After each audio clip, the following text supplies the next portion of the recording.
Welcome, Alec. Welcome, Jim.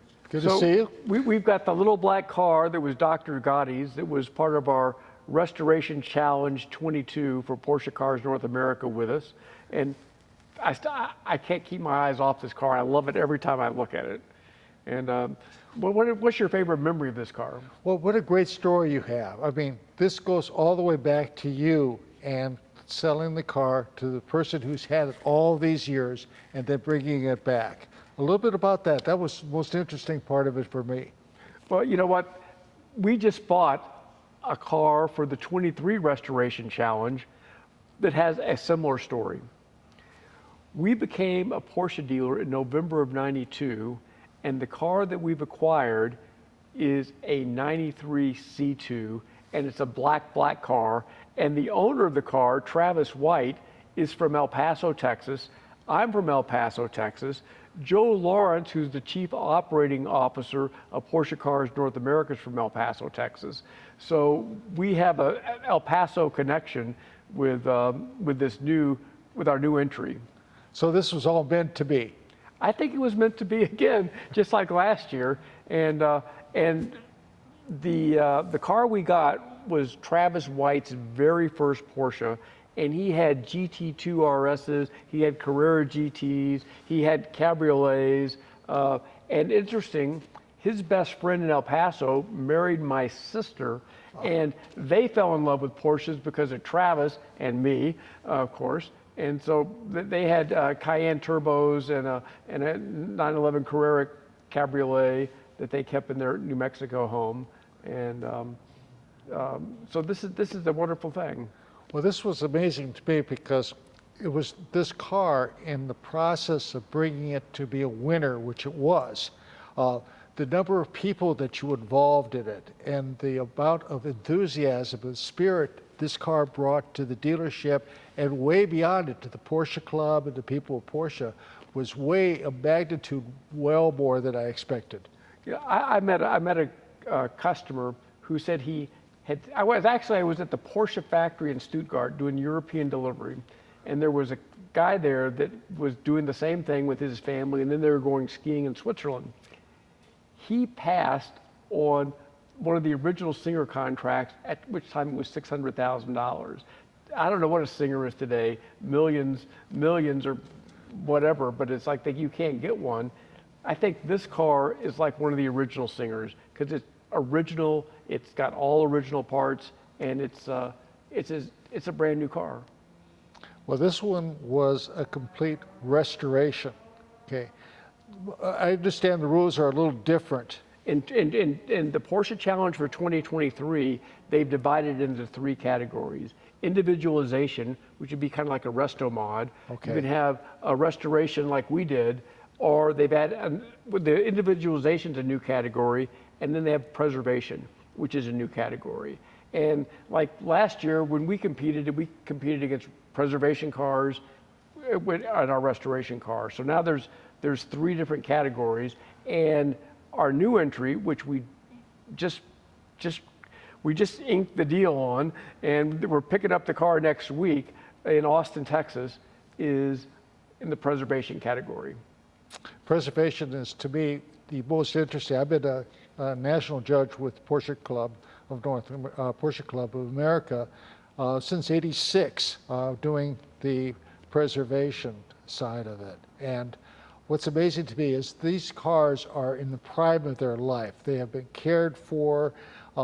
They are, as I described it earlier, it's almost like you're marrying off a son or a daughter to the next generation. And that's what this is all about. So it's a great emotional feel for it, particularly in a one-owner car like you found for us this year. I'm going to call the owner of this car we just got it from, who's from El Paso, and he lives in Austin, Texas now. And he made his living in the chip industry before chips were the major word. So I'm going to hang. Yeah, Jim. Hey, Travis, I've got you. I'm on the camera, and I've got the phone on speaker, and next to my little microphone pinned on my turtleneck, and we just talked a little bit about the Restoration Challenge, and I thought you might just tell us, since this was your first car, and you bought it. You told me you bought it earlier, and you didn't tell your wife Sharon. Yeah. Were you a little afraid when you bought the car and you hadn't told your wife that you made a pretty substantial purchase in 1993? I didn't tell her, and I probably regret that to this day, except that she really liked the car. That's the good news. Well, how much did she like the car? She loved it. That's her favorite car I've ever owned. And what did Including she? the race cars and the Carrera GT and all that stuff. She, and it's a 5-speed. So most women don't, drive clutch cars. So what? She loved it. What was her one comment? She said that you would, since you agreed to sell us the car and we're picking it up next week. What was her comment? Basically, she said she liked the car better than you, or was something like that? What she said after she saw the car and we drove it for a while, she said, "You're going before this car goes." She loves you a lot to know how much, and she fell in love with the car as well. So, and what did you call the car? Blackie. Blackie. So, we're been called Blackie. well, we're gonna give Blackie a lot of justice, and we're gonna take this car and keep Blackie in your prayers that it wins all the awards for the Porsche 23 Preservation Challenge.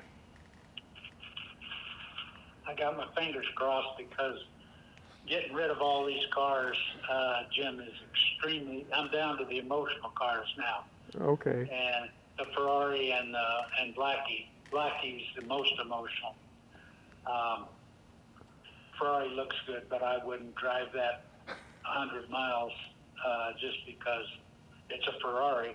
And Blackie, I've driven across the country or from California to Austin, and in the heat of the summer with a dog, and never had an issue with it.